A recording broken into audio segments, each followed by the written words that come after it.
How brutal can reality become when stardom turns into horror? In an unbelievable twist, two famous actors have retold the murder of Menglong in a chilling courtroom reenactment that shocked the entire world.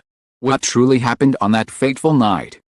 Why did these celebrities step into the darkest role of their lives? Stay with Red Carpet Revealed as we uncover the secrets, the lies, and the horrifying truth hidden behind the headlines. How brutal can reality become when stardom collapses into horror? That was the question trembling on everyone's lips as two famous actors stood in a courtroom, confessing to their role in Menglong's death and reenacting the crime that ended his life. It was a moment so surreal, so grotesque, that even seasoned reporters struggled to describe what they witnessed. The entertainment world, once enchanted by these actors' charisma, was now transfixed by a nightmare. Idols transformed into villains, reenacting murder with chilling precision. The shock was not just in the admission of guilt. The way the reenactment turned justice into a theater of horror, leaving millions horrified across the globe. Menglong was no ordinary figure, a rising talent with charisma that seemed destined to carry him into the upper echelons of fame. He embodied the promise of stardom. To fans, he was an icon of possibility, someone who represented the dream of breaking through in a fiercely competitive industry. His performances captured attention, his interviews radiated charm, and his trajectory seemed unstoppable. But behind that glossy image was a man entangled in rivalries, negotiations, and perhaps dangerous secrets. Those close to him recall a final year of unease, hints that he felt watched, whispers of betrayal, cryptic references to information he should not have known. Whether paranoia or premonition, those hints turned into prophecy of tragedy. The day the two actors confessed, the courtroom atmosphere shifted from tension to disbelief. These were not anonymous criminals dragged from obscurity. They were beloved stars, faces on billboards, guests on talk shows, idols with millions of admirers. To see them bow their heads and admit to a crime so brutal was almost incomprehensible. Gasps rippled across the audience. Families wept. Journalists scribbled frantically, and cameras captured the moment that shattered the illusion of celebrity innocence. Their words echoed across the internet. Yes, we did it. A confession that detonated like a bomb, leaving no one untouched. Yet the confession was only the beginning. The court, seeking clarity, ordered a reenactment of the crime. What was meant as a procedural step became a macabre performance that horrified even the most hardened observers. Escorted back to the crime scene under guard, were instructed to demonstrate the sequence of events.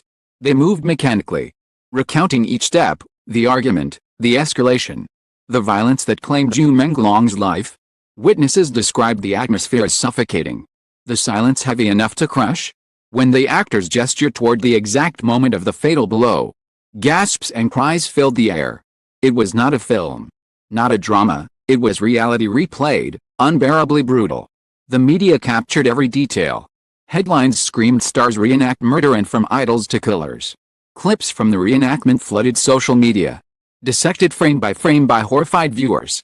Some refused to watch, calling it a violation of human dignity. Others could not look away, drawn into the grotesque spectacle as though witnessing history. Psychologists warned of the trauma inflicted by such exposure, especially on fans who once adored the accused. Yet the machine of media and public fascination churned on, feeding on the horror as though it were entertainment. For Menglong's family, the reenactment was unbearable. To see their son's final moments retraced by the very people who confessed to killing him was a torment beyond words. His mother collapsed in grief during the demonstration. His father shouted at the accused with rage and despair. The courtroom became not just a place of law but of raw human agony. Observers described it as a scene that should never have been seen, yet one that no one will ever forget. The public's reaction was a tidal wave of outrage. Fan clubs dissolved overnight. Posters were torn down. Merchandise burned in protest. Hashtags like "Justice for Menglong" and "Stars Turned Killers" dominated global trends. Talk shows invited experts to debate whether the reenactment served justice or sensationalism. Some argued it was necessary to reveal the truth, called it a cruel spectacle, exploiting grief for drama. For many, the brutality lay not just in the crime, but in being forced to watch it twice, once when it happened, and once again in reenactment. As the storm raged, deeper questions surfaced. Why had these actors killed him? Their confessions cited disputes over money, betrayal, and jealousy. But the simplicity of that explanation felt insufficient. Journalists began to investigate rumors that Menglong possessed evidence of corruption, documents and recordings implicating powerful figures in the industry. Friends hinted that he had been preparing to expose something big. It could have changed everything. Those files vanished after his death, deepening suspicions that his murder was not a personal dispute but a silencing. Were the actors confessing to their own crimes? Were they covering for forces too powerful to name? Contradictions only fueled speculation. Forensic experts noted gaps in the timeline, inconsistencies between the confessions and the evidence. Surveillance footage that might have clarified events was missing. The alleged murder weapon bore no fingerprints. Inconsistency whispered of manipulation, of a narrative being crafted for public consumption. The reenactment, some argued, was not about truth but about control, turning horror into a spectacle so overwhelming that no one would dare question the story. Meanwhile, the actors themselves transformed in public perception. Their faces, once synonymous with glamour, symbolized betrayal. Old interviews were replayed with new meaning, their jokes and statements twisted into ominous foreshadowing. Films they starred in were pulled from platforms, their names scrubbed from credits. They became ghosts of their former selves, remembered not for their art but for their crime. Yet even in disgrace, questions lingered. Were they villains, or victims trapped in a web of power? Entertainment industry reeled. Sponsors pulled funding. Agencies scrambled to contain fallout, and rumors spread of other hidden scandals. Commentators spoke of an empire cracking, a system built on silence and control finally exposed. If these stars could confess to murder, columnist wrote, then what else has been hidden from us? Scandal became not just about Menglong's death but about the darkness underlying an entire culture of celebrity. Yet, the image that haunted everyone most was the reenactment itself. The mechanical gestures, lifeless expressions, the chilling precision, it seared itself into collective memory. Came a symbol of cruelty, not only of the act itself but of the way society was forced to watch. It blurred the line between justice and spectacle, leaving the world wondering whether truth had been served or distorted. As closes, the questions remain unresolved. Were the actors truly guilty? Or were they performing a role written by unseen hands? Was Menglong killed over petty disputes? Or because he knew truths too dangerous to reveal? And perhaps most hauntingly, what became of the evidence he allegedly carried? The world waits, horrified yet unable to look away. The cruelty of the saga is far from over. Aftermath of the shocking reenactment was anything but closure. Instead of answers, the world was left with more questions, more suspicions, and more unease. The confessions and the grotesque retelling had stunned the public. But the inconsistencies and missing details gnawed everyone who followed the case. Justice was supposed to bring peace. What unfolded after the reenactment only deepened the sense that something far larger and darker was at play. The most glaring mystery remained the motive. Actors claimed jealousy and betrayal drove them to violence, fights over contracts, resentment over Long's rising star. Disputes that escalated fatally. Yet forensic experts and independent investigators pointed out that such personal disputes rarely end in elaborate cover-ups, missing evidence, and silenced witnesses. The story felt too neat, too rehearsed. Was it possible that the actors were telling only part of the truth, shielding someone else? Journalists chasing leads uncovered hints of a broader conspiracy. Sources close to Long suggested he was compiling evidence of corruption, illegal financial flows, manipulated contracts, and abuses of power within the entertainment industry. One colleague claimed Long confided, "If I release what I know, it will destroy careers and end empires." His cryptic words became chilling in hindsight. But the files he allegedly kept, on a laptop, in notebooks, on encrypted drives, vanished after his death. Were they destroyed? Or are they hidden, waiting for the right moment? The silence surrounding their disappearance was as loud as the confessions themselves. The entertainment world, meanwhile, spiraled into chaos. Sponsors withdrew in fear. Careers were cancelled. Agencies scrambled to prove their innocence. Actors who once worked with the accused were dragged into speculation.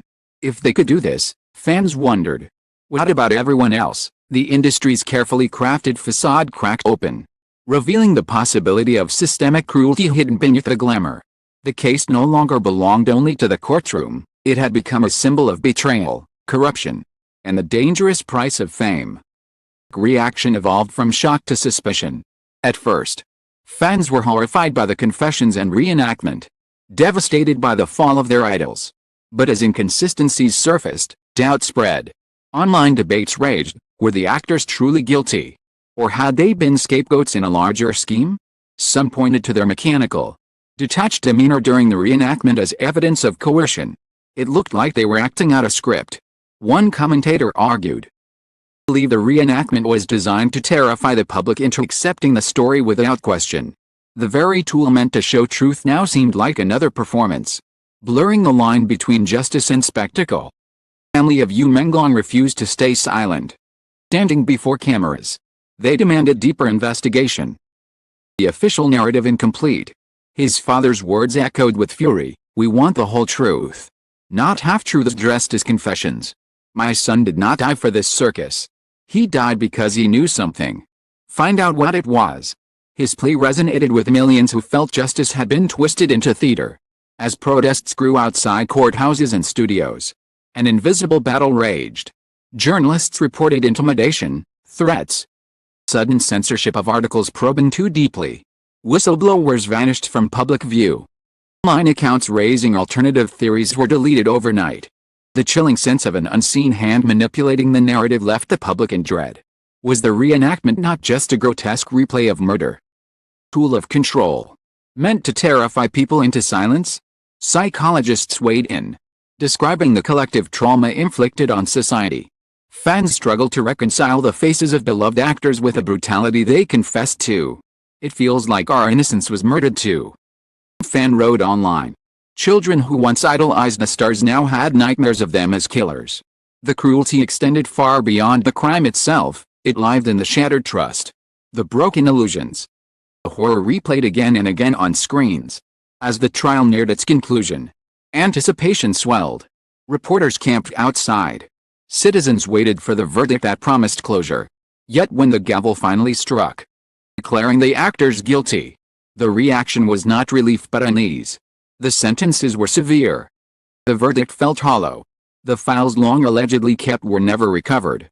Powerful figures he might have threatened were never named. Contradictions in the evidence were never resolved. Justice had been delivered on paper, but truth remained elusive. The verdict left society divided. Some accepted it, eager to move past the nightmare. Others rejected it, convinced the real story had been buried. For them, reenactment symbolized not transparency but cruelty, a grotesque distraction that ensured deeper secrets would never see daylight. "We watched the crime twice," protesters said bitterly, "but we never saw the truth." Fallout extended far beyond the courtroom. The scandal left scars on the entertainment industry, eroding public trust. Viewers questioned the authenticity of everything: awards, contracts, even the smiles of their idols. Racism replaced adoration. Films once beloved were tainted by association. Industry struggled to move forward under the weight of suspicion. The case had become not just a tragedy of one man's death, a mirror exposing the shadows of an empire built on silence. And still, the haunting questions lingered. Had two actors at the height of fame destroyed themselves in a crime so brutal? Did they act alone? Or were they puppets for unseen forces? What secrets did Menglong carry to his grave? And why did the files vanish as though erased by the very hands that silenced him? The cruelty of the saga lies not just in the murder, the reenactment that horrified the world, but in the possibility that the truth itself has been buried. Perhaps justice was never the goal, perhaps the spectacle was. Perhaps the world was shown horror to distract from something even more terrifying. As the world moves on, the image of the reenactment remains etched in collective memory. Two actors, once adored, walking through the motions of murder with chilling precision. It was justice. Some said it was cruelty. Argued. But for all, it was unforgettable. Red Carpet Revealed leaves you with this final thought: sometimes the most brutal story is not the one acted on stage or screen, but the one hidden in shadows. Their fame becomes a mask for power, and truth is the first victim. Menglong's death, retold so cruelly, may never reveal its full horror. Is perhaps the most brutal truth of all.